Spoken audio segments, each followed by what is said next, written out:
Vicki, Rick, it's been a long 13-day trial against Brett Hankison, and today was arguably the longest, with jurors deliberating until sundown.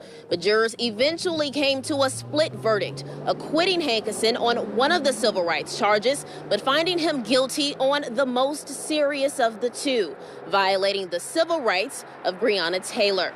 Now, this is the first conviction for any officer involved in the deadly Breonna Taylor raid in 2020. Prosecutors successfully convinced jurors that Hankison put lives at risk when he blindly shot 10 times into Taylor's apartment. He was acquitted on charges that he violated Taylor's neighbor's civil rights, but we could tell that jurors did not reach any of these verdicts easily. In fact, jurors cried when Hankison's guilty verdict was read, and emotions ran high for Breonna Taylor's mother, who has fought for justice for her daughter for over 4 years, as Taylor and the city of Louisville became the center of social justice movements in 2020.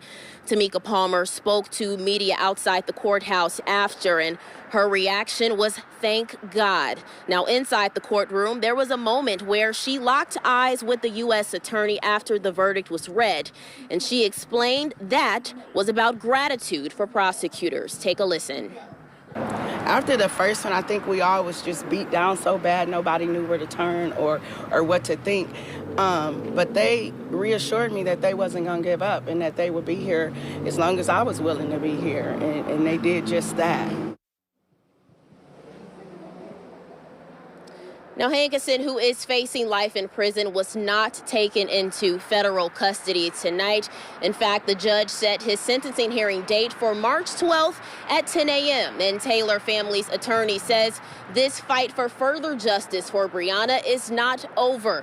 3 other officers also federally charged for their role in the deadly raid, relevant to lying on the search warrant, could find out their fate as soon as next year. Live from downtown Louisville, I'm Alexis Matthews, WLKY News.